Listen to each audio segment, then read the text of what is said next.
Bismillahirrahmanirrahim. Assalamualaikum warahmatullahi wabarakatuh.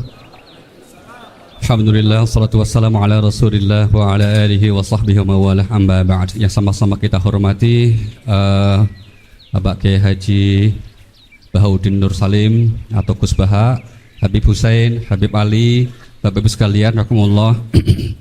Pertama-tama atas nama Pusat Studi Al-Quran, atas nama Cari Ustadz.id, atas nama Pesantren Baitul Quran, tentu kita mengucapkan terima kasih atas perkenan Gus Baha yang untuk sekian kalinya membersamai kita semuanya. Mudah-mudahan ini menjadi berkah untuk kita semuanya. Kemudian yang kedua juga menyampaikan ucapan terima kasih kepada Bapak Ibu yang telah berkenan hadir. Sebetulnya tadi Gus Baha sudah menyampaikan ingin ngaji biasa aja seperti biasa dengan santri, tapi kemudian ternyata dibajak. Nah, karena yang baca Habib Hussein maka nggak berani nolak juga beliau, kira-kira gitu. Terakhir nanti kita mungkin akan ada sesi tanya jawab, kita berikan beberapa kesempatan, mohon dipersiapkan. Tiga maksimal 3. Maksimal beliau udah pesan 2 gitu. Nah itu nanti insya Allah kita beri waktunya dan kita akan sampai kajian kita akan sampai kurang lebih jam 8.00. Dan pesan terakhir untuk Gus Baha, nyun sewu, Gus Baha ngajinya katanya mungkin pakai bahasa Jawa, mohon Gus. Ya, karena Pak kalau bahasa Indonesia saya nggak bisa niru nanti, kira-kira gitu. Terima kasih sama Gus, terima kasih. Assalamualaikum warahmatullahi wabarakatuh. Rabbi shrah li sadri wa yassir li amri wahlul 'uqdatam min lisani yafqahu qawli. Allahumma shalli wa sallim barik ala sayyidina Maulana Muhammadin wa ala alihi wa sahbihi ajmain, amma ba'du. Engkang sangat kula hormati Habib Ali Asgaf, Habib Hussein Asgaf, semua keluarga, wonten Mas Fikri, Mbak Nazila, semua engkang kula hormati, Mas Nurdin sedanten engkang kula hormati. Niki ngaos ilmu dulu apa ngaji ijazah dulu iki? Ini kok malah aneh. Buat usah. Buatan Cek 1 2. Pakai ini, tidak usah ini aja.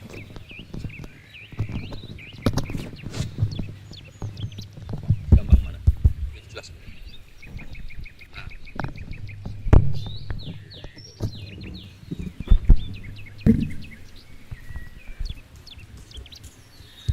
Ya, niki ngaji ilmu dulu, nanti bagian terakhir ijazah. Bismillahirrahmanirrahim. Ini riwayatul Bukhari. Haddatsana Abdul bin Yusuf, haddatsana Les, haddatsana Sa'id al-Maqburi an Nabi Hurairah radhiyallahu anhu qala an-nabiy sallallahu alaihi wasallam. Ma minal anbiya'i nabiyyun illa qad u'tiya minal ayat ma mithluhu amana alaihi al-bashar. Wa inna ma kana alladhi utituhu wahyan awhahu wa ilayya fa arju an akuna aktsarahum tabi'an yaumal qiyamah. Dados kita tahu semua nabi itu punya mukjizat, ya, semua nabi itu punya apa? Mukjizat. Mukjizat itu hal yang luar biasa yang memastikan manusia itu tidak bisa menyainginya atau menandinginya. Dan rata-rata mukjizat nabi dulu itu fisik. Misalnya ontanya Nabi Soleh itu kan onta tapi keluar dari batu, itu kan aneh, aneh sekali. Atau tongkat Nabi Musa bisa simsalabim mengeringkan laut apa? Merah. Semua nabi itu punya mukjizat dan semuanya berbentuk fisik. Kecuali mukjizatul Rasulullah Shallallahu Alaihi Wasallam itu berupa Al-Quran. Al-Quran itu konsep ilmiah. Terus kata Rasulullah Shallallahu Alaihi Wasallam, tapi saya karena Quran itu justru berharap pengikutku besar dan sampai hari kiamat. Sekarang kita logika ya.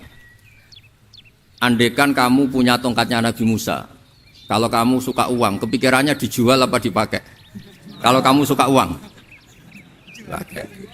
Kalau kamu ahli suudon itu pikirannya ndak, ini asli ndak. Karena yang melihat di Turki itu ya sebagian gitu. Kalau yang suka perdukunan itu bayangkan tuh miliknya. Mungkin dipakai ngakali orang atau apa, pokoknya bayangkan tuh miliknya. Kalau yang kolektor pikirannya itu nanti ini laku berapa. Tapi kalau peneliti mungkin pikirannya itu ini asli apa enggak? Bukti aslinya apa? repot lah. Lagi pula kalau kamu punya utang terus mau apa? Istri kamu marah mau apa? Kalau pakai tongkat. Nah, beda dengan mukjizatnya Quran itu semuanya apa? Ilmiah.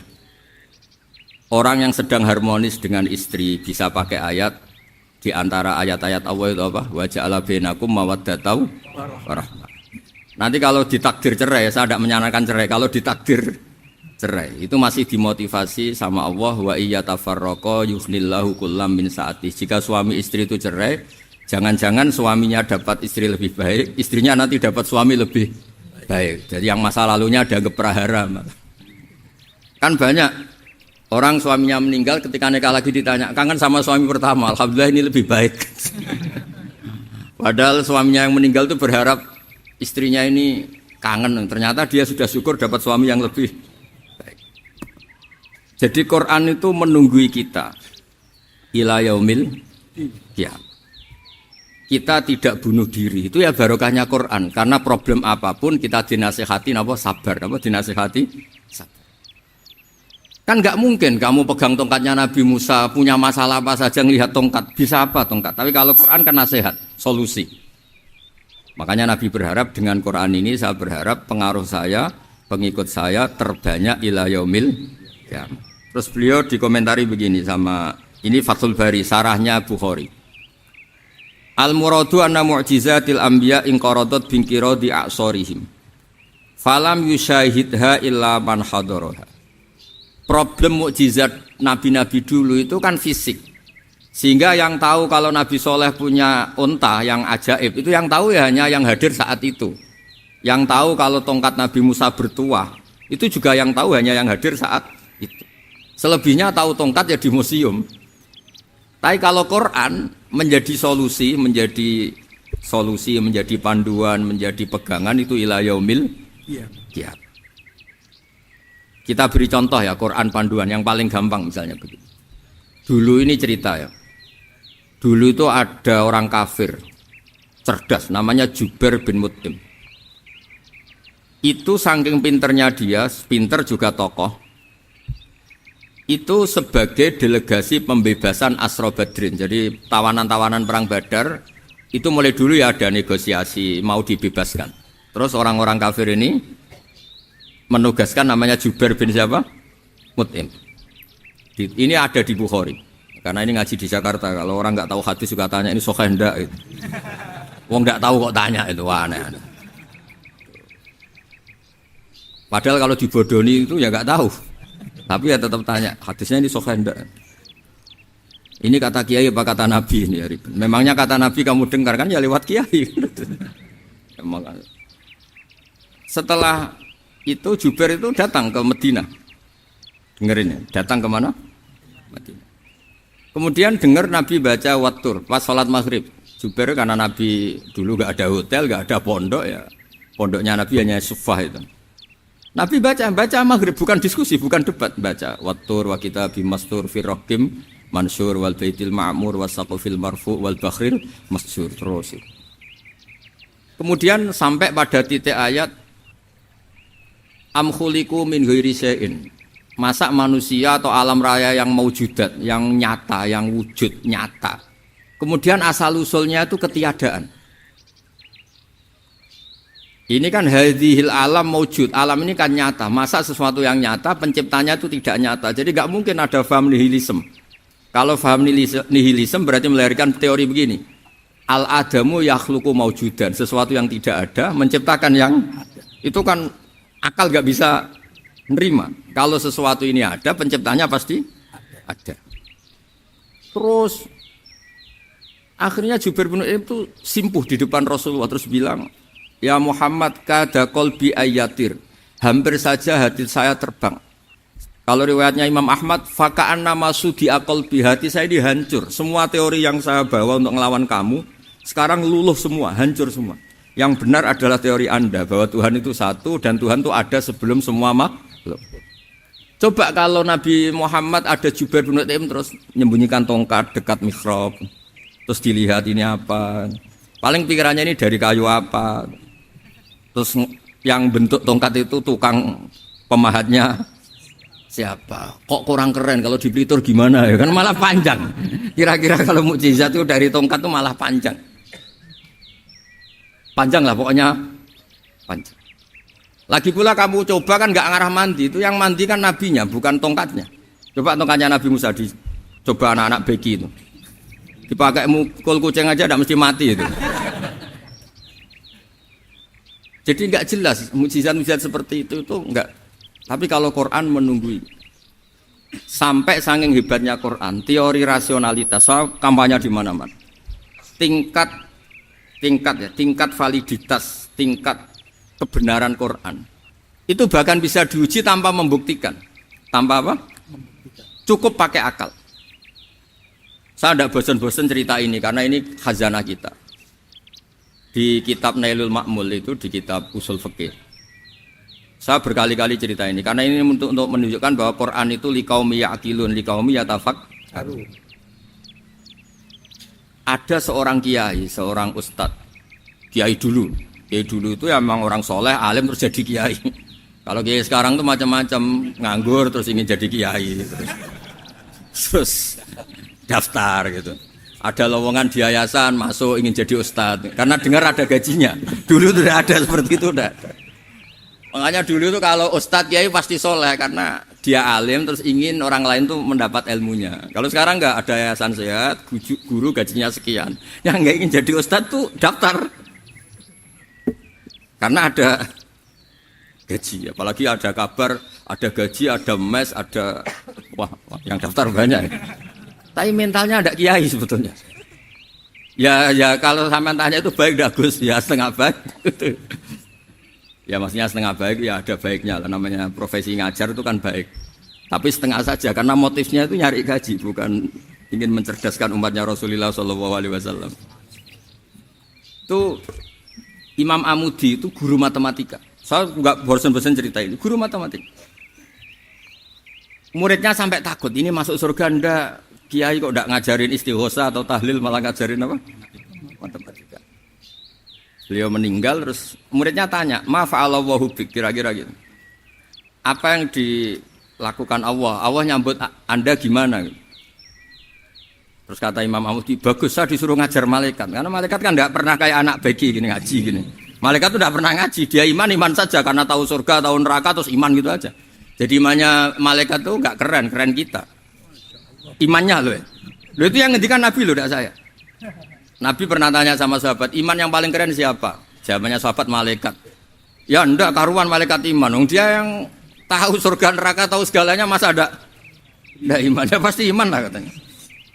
Terus ya para sahabat engkau iman ya wajar kan menangi saya, nemuin saya. Yang hebat itu orang-orang yang tidak melihat saya, tidak saya didik tapi tetap iman. Karena dididik akal, ya tadi dididik Quran, apa dididik Quran. Sama siapa? Teks bahasa Arabnya masa enggak? Terus Imam Amudi kata Allah, suruh dia ngajarin para malaikat cara menemukan saya. Malaikat dikumpulin terus Imam Amudi disuruh ngajar. Sama singkat kata-katanya Allah di mimpi itu.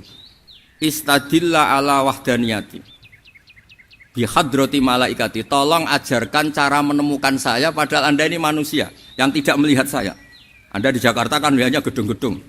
Paling jadi khayal terus nikmat lah, Anda ikut punya tapi ikut nikmati. Orang desa-desa kalau ke Jakarta itu pokrol. Wah di Jakarta itu gedungnya tinggi-tinggi, tidak kayak kampung sini. Lo udah ikut punya, ikut bangga. Di Jakarta orangnya cantik-cantik, tidak kayak orang sini. Padahal dia ya dapat orang cantik gitu. Jadi Allah itu saking pinternya, miskin-miskin ya bisa berkhayal dan bahagia. Itu alhamdulillah betul. Akhirnya itu apa ini anak-anak begini saya tak niati ngajar standar anak-anak akademik. Terus pertama yang diajarkan hanya bilang gini, sama siapa teknya itu? Ya malaikat wahi para malaikat. Terus beliau bilang, nisbatus naini wassalasah ila mala nihayata lahu nisbatul far'i ilal asli. Angka itu jumlahnya berapapun 2, 3 sampai triliunan. Semuanya itu nisbatul far'i ilal asli. Binisba'it ilal wahid nisbatul far'i ilal asli. Angka 2 ya cabangnya 1, 3 ya cabangnya 1, 1 triliun ya cabangnya 1. Tetap yang asal usul adalah angka 1. Itu nangis semua malaikat.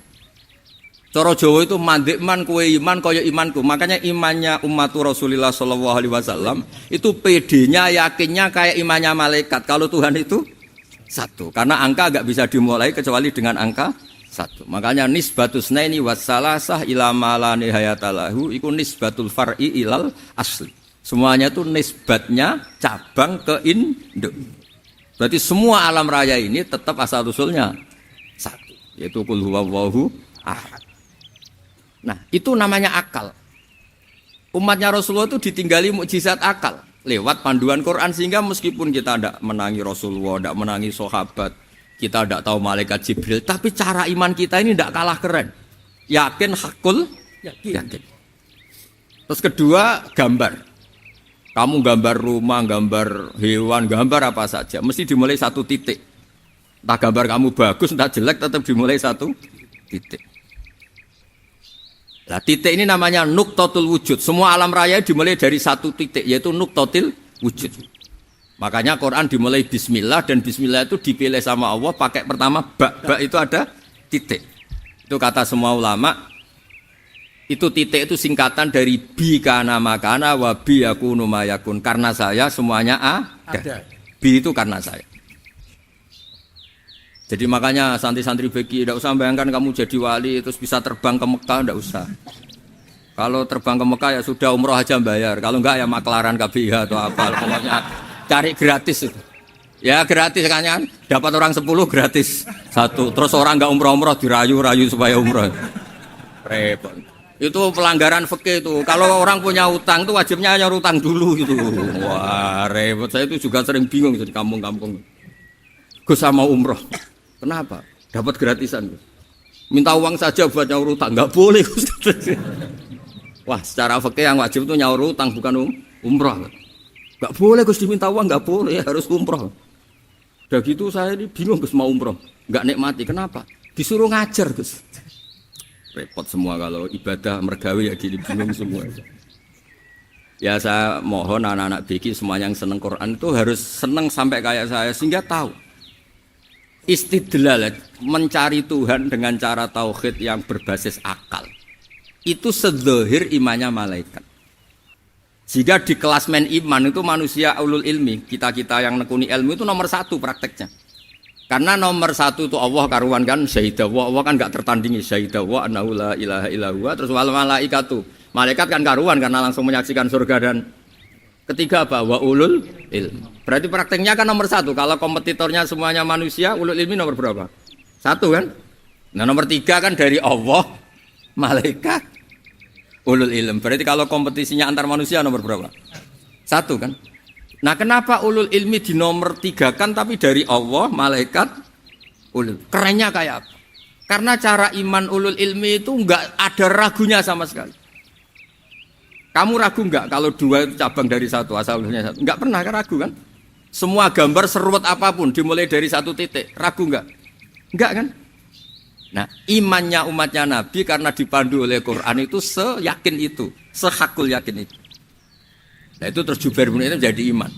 Am khuliqu min ghairi syai'in am humul khaliqun.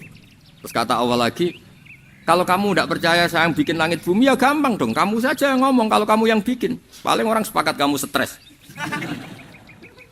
Terus hanya ayat gitu. Am khalaqus samawati wal ard. Kalau kamu tidak yakin Allah yang bikin ya silakan Anda klaim saja kalau kamu yang bikin langit bumi. Bala yuqinun. Kamu juga gak mau kan dibilang stres. Nah ini terus saya teruskan ya. Makanya mukjizat terbesarnya Nabi adalah karena Al-Quran itu cerita tentang hukum-hukum akal, cerita tentang logika-logika peradaban. Misalnya logika peradaban, contoh paling gampang. Di Quran itu ada sekian ayat yang Allah cerita peradaban. Misalnya wa ahsinu innallaha yuhibbul muhsinin. Itu dikutip terus kemudian disimpulkan dalam peradaban. Kata Sayyidina Ali karramallahu wajhah ngendikannya gampang. Ahsin man syi'ta takun amira. Kamu berbuat baik saja sama seseorang, maka otomatis kamu akan jadi pemimpinnya. Ada orang nggak tamat SD, nggak tamat papa, gobloknya minta ampun. Tapi karena gaji seorang pakar, kamu tak gaji 1 bulan 1 miliar, perusahaan saya jadikan besar. Itu dikongkan ngalor ngidul ya nurut. Hanya karena dia ihsan. Terus wastaghni amman syi'ta takun nadhira. Saya ulang lagi. Wastaghni amman syi'ta takun nadhira. Dan kamu jangan butuh orang lain, siapapun dia, maka kamu akan setara. Misalnya ada menteri orang antri mau salim, tapi kamu tidak butuh kan tenang saja. Tapi kalau kamu butuh, habis kamu. Ya kan, kamu tidak butuh seseorang, maka kamu posisinya akan setara. Kamu harus sopan karena punya utang jasa. Kalau nggak punya apa-apa kan setara. Ya enggak? Misalnya kamu jajar rektor atau jajar menteri, jajar apa saja. Kalau kamu tidak punya utang kan, kamu jajar menteri tidak punya utang. Sama jajar satpam tapi punya utang, takut mana?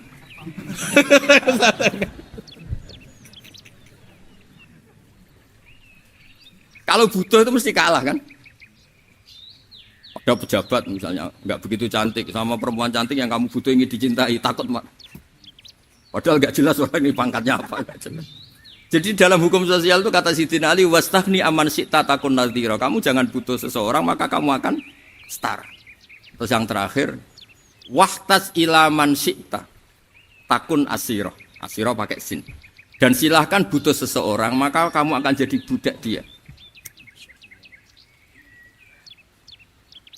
Ya coba misalnya Anda seorang profesor, seorang alim, seorang kiai-top. Misalnya mencintai janda di ujung kampung sana, jalan kaki 2 kilo. Padahal itu gak tamat SD, tapi gara-gara seneng. Kacau kan? Logika kepangkatan hilang semua kan? Jadi itu hukum peradaban. Itu mewakili isi-isi sosial yang diterangkan Quran. Ya, jadi paketnya 3 tadi ya. Ahsin man syi'ta takun amira. Kamu berbuat baik sama seseorang maka kamu bisa memimpin. Wastaghni amman syi'ta takun nadhira. Kamu jangan butuh seseorang maka kamu akan setara. Mbok kamu ketemu orang terkaya di dunia. Ya ketemu orang terkaya di dunia, kamu jejer, kamu tidak butuh dia. Tenang kan bisa setara kan? Tapi kalau butuh harus sopan, ngajukan proposal, harus berakhlak karimah. Makanya sekarang Anda kok berakhlak kenapa? Ternyata mau nyalek. Biasanya Anda berakhlak kok berakhlak. Ada apa ini? Makanya guyonan di Rembang itu Beb Husain itu. Kalau ada orang mendadak sopan sama temannya curiga. Kok tumben sopan mau utang ya?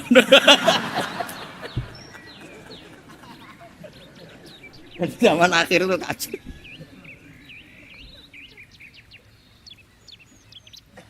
Ya di semua daerah gitu ya sama Pak Rektor ya. Kalau ada teman biasanya nggak sopan kok sopan, itu temannya curiga. Ini Pak Rektor UI ini kan. Kok tumben sopan, ada apa ya? Karena di mana-mana orang butuh itu pasti beretika. Kamu punya teman paling berdua. Kalau mau utang berakhlak gak? Atau misalnya kamu punya adik cantik terus punya teman berdua. Kalau cinta adik kamu berakhlak gak? Biasanya nggak sama sekali nggak berakhlak. Gara-gara butuh menjadi berakhlak. Ya jadi hukum sosial itu ya kuncinya 3 tadi. Ahsin man syi'ta takun amira. Wastaghni amman syi'ta takun nadhira. Terus wahtas ila man syi'ta takun asira. Kalau kamu butuh seseorang pasti kamu dibikin hina. Asir itu tawanan. Nah, Quran itu bicara sosial itu lengkap. Dan itu yang nunggui kita. Kita punya tetangga yang kurang baik, ya seneng. Punya tetangga baik, ya seneng. Kata Imam Syafi'i, saya berkali-kali cerita. Kok seneng semua Imam Syafi'i? Ya bagus lah. Kalau yang seneng saya enak lah. Dijak jagongan, dijak ngopi enak. Yang nggak seneng saya, gak ngarah utang. Uang itu nak, kamu punya tetangga gak seneng kamu. Aman kan? Aman. Gak akan pinjem uang kan, pinjem mobil. Uang gak seneng kok. Makanya Imam Syafi'i itu kalau ngedikan luar Syafi'i, diceritain orang.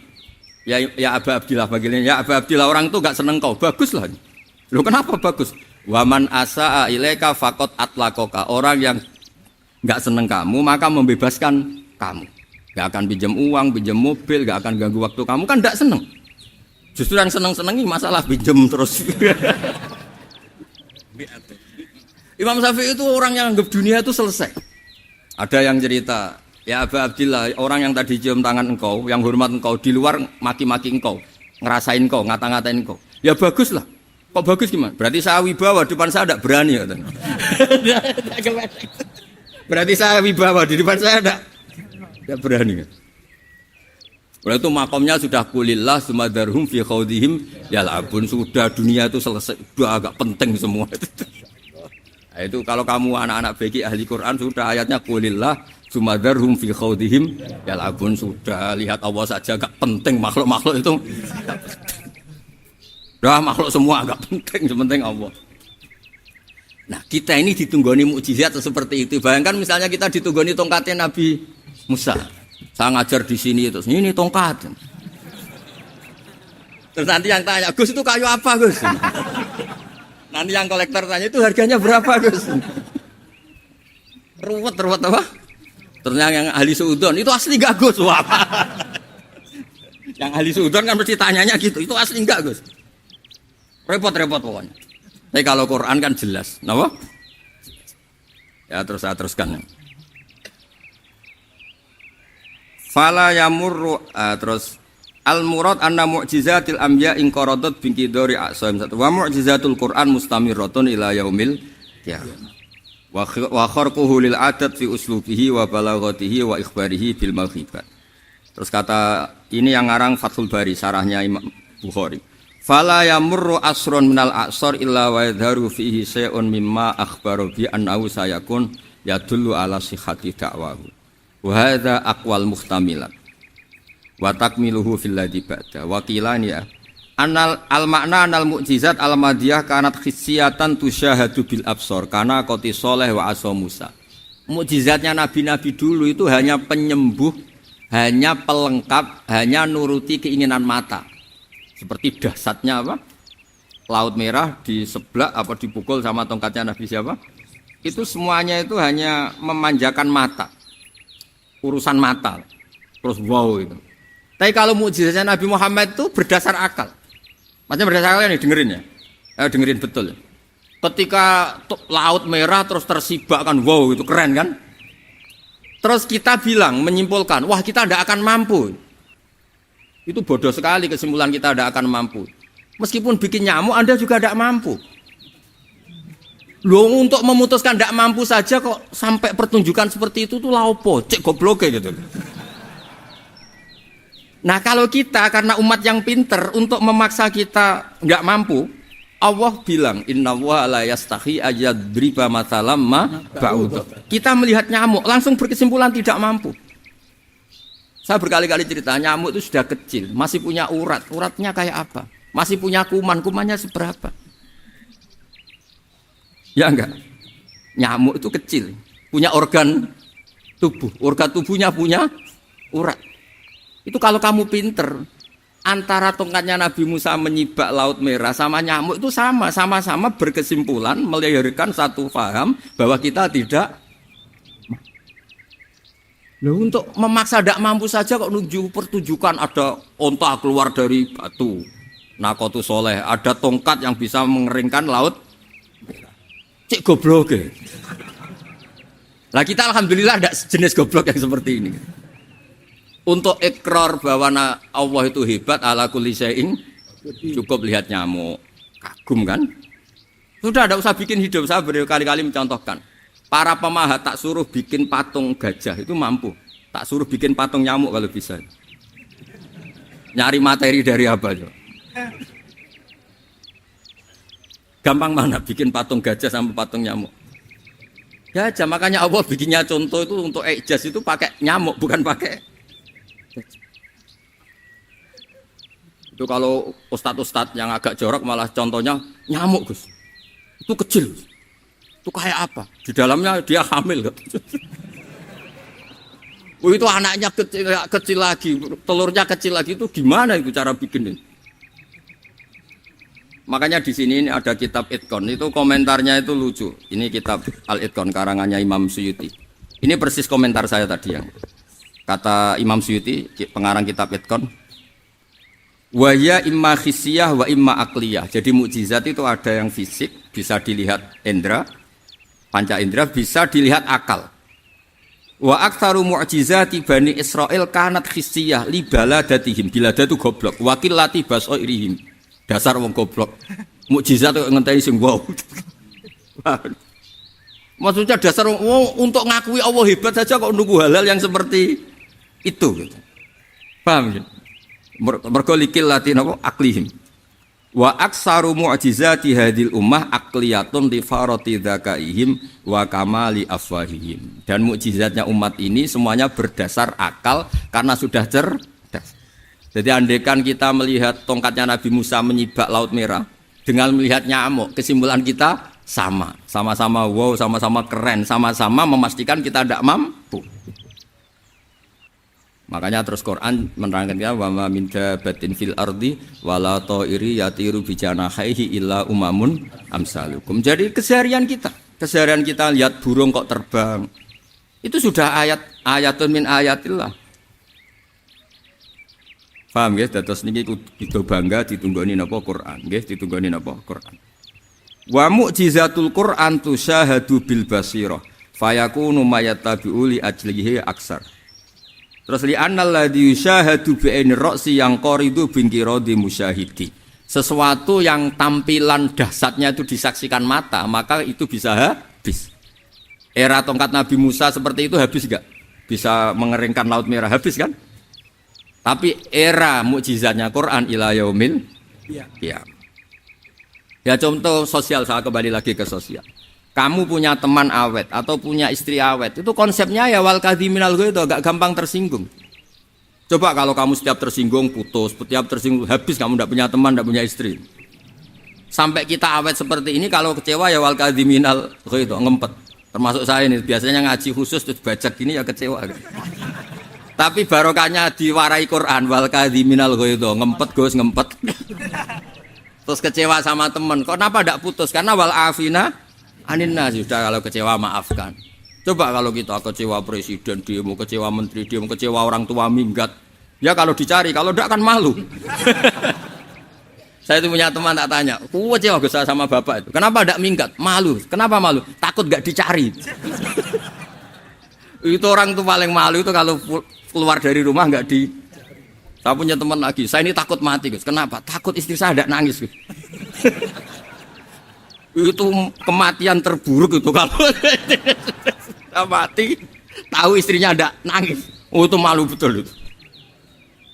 Makanya jangan mati. Pokoknya pastikan orang sekeliling Anda nangis itu baru berani mati. Kalau tidak jangan. Ya jadi mukjizatnya Nabi itu luar biasa. Walladzi yusyahadu bi'ainil aqli bakin yusyahiduhu kullu man jaa ba'dal awali mustamirran. Sesuatu ilmiah, sesuatu agama atau apa saja yang logis itu akan abadi ila yaumil. Kayak tadi. Ketika kita kecil diajari apa? Wujud, qidam, baqa, mukhalafatul awadisi qiyamuhu binafsihi wahdaniyat qudrat irada. Itu ila yaumil qiyamah. Karena kita pasti punya logika tadi. Masa alam raya yang maujud didahului ketiadaan. Kemudian ketiadaan ini kita rumuskan, ketiadaan inilah yang bikin alam raya. Di mana-mana nihilisme, ketiadaan ya layu asfiru say'an, namanya tiada ya tidak punya akibat apapun. Yang punya akibat apapun ya sesuatu yang wujud. Loh itu kan ila yaumil qiyamah, sampai kapanpun teori itu akan nunggui kita ila yaumil. Tapi kalau tongkat Nabi Musa ketika kita tidak melihat kan punya alasan tidak ngandel, Musa tidak tahu. Tapi kalau kamu seperti ini, orang paling mulhid sekalipun, paling ateis sekalipun, terus ditanya, bisa enggak Anda mulai angka di luar angka 1? Tidak bisa kan? Makanya benar Imam Amudi tadi, ketika diminta Allah, istadilla ala wahdaniyati bi hadrati malaikati, tolong ajarkan kenapa manusia begitu yakin kalau saya ini satu, padahal mereka tidak melihat saya. Terus beliau ngendikan apa? Nisbatus naini wassalasa ilal wahid nisbatul far'i ilal asli. Angka 2, 3 sampai enggak terbatas, semuanya dibanding angka 1 itu nisbatul far'i ilal asli. Semuanya itu cabang dari angka 1. Itu mbok siapapun enggak usah ditunggoni nabi, enggak usah ditunggoni wali. Logikanya akan seperti itu. Itu yang dimaksud apa? Walladzi yusyahadu bainil aqli bakin yusyahidu kul man ja'a badal awal mustamir. Ya ini masih ada waktu seprapat, ini ijazah. Kalau ijazah nggak boleh tanya, ijazah ini. Nah itu yang fotokopi lebih besar itu ijazah.